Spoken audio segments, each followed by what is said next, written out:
जय श्री राम। दोस्तों, आज हम बात करेंगे किसी भी व्यक्ति को संतान से सुख प्राप्त होगा या नहीं, यह हम ज्योतिष के द्वारा, जन्म कुंडली के द्वारा कैसे जान सकते हैं। तो इस संदर्भ में आज मैं आपको एक महत्वपूर्ण सूत्र बताऊंगा जो कि सप्तमांश कुंडली D7 से संबंधित होगा। तो शुरू करते हैं अपने इस वीडियो को। दोस्तों, यदि आप मुझसे अपनी जन्म कुंडली से संबंधित कोई भी प्रश्न पूछना चाहते हैं, अपने बारे में कुछ जानना चाहते हैं, तो स्क्रीन पर दिए हुए व्हाट्सएप नंबर पर मुझसे संपर्क कर सकते हैं। बात करें संतान सुख की, तो संतान सुख और संतान से सुख, मैं कई बार कहता हूं, दोनों ही बहुत अलग लेवल की चीजें हैं, अलग बातें हैं। क्योंकि संतान सुख तो ज्यादातर व्यक्तियों को प्राप्त हो जाता है कि किसी भी व्यक्ति के संतान उत्पत्ति हो गई, चाहे वह पुत्र हो या पुत्री, तो संतान सुख हो गया, हम ये कह सकते हैं। परंतु संतान से सुख यानी जो आपके जो पुत्र बेटा बेटी हैं, जो कोई भी है, उनसे आपको सुख प्राप्त होगा या नहीं, यानी कि आपकी जो वृद्धावस्था होगी, बुढ़ापा होगा, तो वहां पर वह आपकी लिए कह सकते हैं थोड़े मदद सहारे बनेंगे या नहीं। तो आज हम यह जन्म कुंडली के द्वारा इसको जानने का प्रयास करेंगे और एक सूत्र मैं आपको बताऊंगा। लेकिन यहाँ पर एक ऐसी चीज है कि यदि आपको लगता है कि आपकी जन्म कुंडली में यह सूत्र नहीं है या यह चीज फलित नहीं हो रही है, तो इसको नेगेटिवली ना लें, बल्कि अपने आप को इतना आपको सक्षम बनाना चाहिए, अपना मनोबल इतना ऊंचा रखना चाहिए कि भगवान करे आपको किसी की जरूरत ही ना पड़े। तो इस चीज को लेकर के भी आप आगे बढ़ सकते हैं। आपको ज्यादा किसी से फिर मोह इत्यादि नहीं रखना चाहिए, ना ज्यादा किसी से उम्मीदें रखना चाहिए। हालांकि हम ज्योतिष का प्रयोग अपनी लाइफ स्टाइल को बेहतर बनाने के लिए करते हैं, ना कि ये चीजों को प्रेडिक्ट करने के लिए कि भविष्य में क्या होगा। तो ज्योतिष शास्त्र की रचना ऋषि मुनियों ने इसलिए नहीं की कि आपकी मैरिज कब होगी उसकी डेट निकालने के लिए।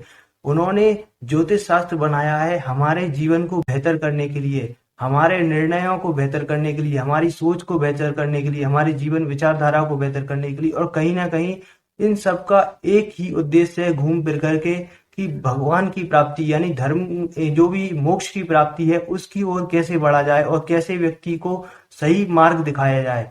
तो उसके लिए ये ज्योतिष की रचना की गई है। तो आप इसको, यदि नकारात्मक आपकी कुंडली में योग ये लगे आपको, तो आप इसको नकारात्मक ना लेकर के बल्कि सकारात्मक रूप में लीजिए कि हो सकता है आप अपने आप में इतने स्ट्रांग रहे मन हो, तो आपको किसी की जरूरत ना पड़े, चाहे संतान से सुख प्राप्त हो या ना हो।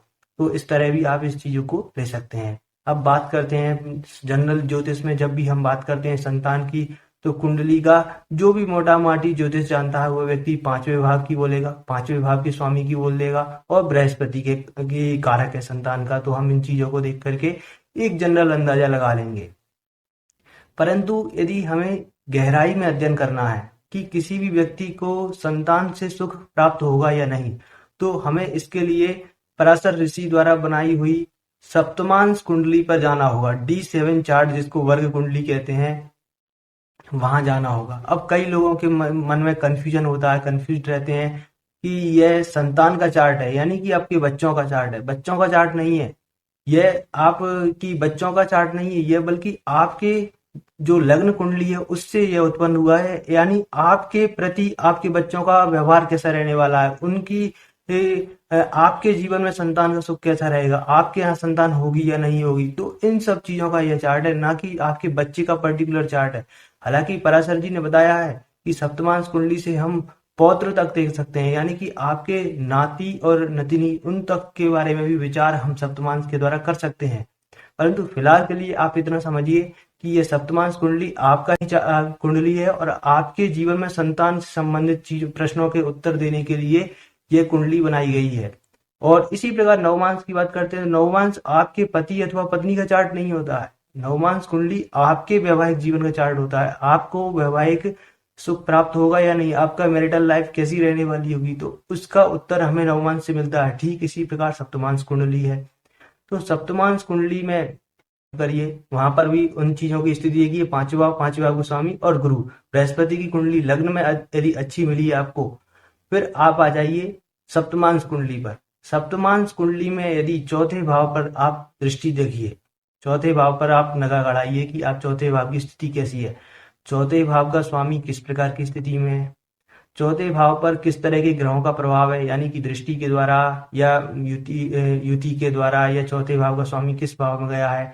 तो इन चीज को देखिए। अब चौथा भाव ही क्यों, चौथे भाव का कारण यह है क्योंकि यह भाव सुख का भाव है। काल पुरुष कुंडली में चौथे भाव को हम सुख का कहते हैं, यानी कि हमें संतान से सुख प्राप्त होगा या नहीं, आपके लिए संतान हेल्प करने वाली होगी या नहीं, तो यह चौथे भाव से पता चलेगा। यदि चौथे भाव पर पाप प्रभाव आता है, नकारात्मक स्थिति में इसका स्वामी ग्रह चला जाता है, तो यहाँ पर स्थितियां गड़बड़ होने लगेंगी। अब अगला पॉइंट है मंगल।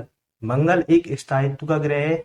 यदि मंगल कुंडली में, सप्तमांश कुंडली में बली हो जाता है, तो कहीं ना कहीं आपको संतान से ये आगे चल करके कहीं ना कहीं हेल्प मिलेगी और संतान की वजह से, संतान की ओर से आपको कहीं ना कहीं सुख की प्राप्ति होगी। अब मंगल की स्थिति कैसे देखना है, आपको देखना है चौथे भाव से मंगल कौन सी राशि भाव में स्थित है, यानी चौथे भाव से गिनते हुए जाना है। यदि मंगल 6, 8, 12 भाव में स्थित है तो एक नकारात्मक स्थिति है। यदि केंद्र त्रिकोण में भाव में जा रहा है, मंगल केंद्र भाव में जा रहा है त्रिकोण में, तो यहाँ पर चौथे भाव से 8वें भाव में भी चला जाएगा और 12वें भाव में चला जाएगा। उसको नहीं, केंद्र भाव में जाता है तो एक अच्छी स्थिति मानेंगे हम मंगल की। और यदि मंगल केंद्र भावों में जाता है तो यहाँ पर मंगल की दृष्टि लग्न पर जाएगी। इस वजह से भी यह, जब भी लग्न पर मंगल की दृष्टि जाती है तो यह कुंडली को मजबूत कर देता है। जब भी मंगल लग्न को देखता है तो वह एक बल प्रदान करता है कुंडली में, क्योंकि मंगल अपने आप में एक ऊर्जा है, एनर्जी है। अब मंगल से चौथा भाव भी देखना है आपको। सबसे पहला पॉइंट कि भाव, चौथे भाव से मंगल कौन से भाव में स्थित है, कैसी स्थिति में, उसको देखना है। फिर मंगल से चौथा भाव कैसी स्थिति में, उसको देखना है। यानी कि जहाँ कहीं उदाहरण के लिए मंगल आपके 9वें भाव में स्थित है, तो 9वें भाव से आपको 4 भाव आगे आते हुए गिनना है, तो आप 12वें भाव पर पहुंच जाएंगे, 12th हाउस पर। 9, 10, 11, 12, तो 12वें भाव की स्थिति कैसी है, वहां पर शुभ ग्रहों का प्रभाव है या नहीं। यदि पाप ग्रहों का प्रभाव हुआ, नकारात्मक स्थिति हुई, खराब योगों का निर्माण बनना है, कोई नीच ग्रह बैठा हुआ है, तो यह संतान से सुख में कमी करेंगे। इसी प्रकार सप्तमांश कुंडली का चौथा भाव पीड़ित हो रहा है, वहां पर नकारात्मक योगों का निर्माण हो रहा है, अशुभ ग्रहों का प्रभाव हो रहा है, चौथे भाव का स्वामी 6, 8, 12 में जाकर के बैठ रहा है, तो भी ये खराब स्थिति का निर्माण करने वाला योग माना जाता है। तो इस प्रकार आप इसको देख सकते हैं। और त्रिक भावों में जा रहा है और खराब अशुभ संबंध बनता है, तो यह नकारात्मक स्थिति होगी। कुल मिलाकर के मैंने बार बार रिपीट कर करके आपको बता दिया है कि किस तरह आपको इसे देखना है। उम्मीद करता हूं आपको यह वीडियो समझ में आ गई होगी, किस तरह आप सप्तमांश कुंडली से देख सकते हैं कि आपको संतान से सुख प्राप्त होगा या नहीं।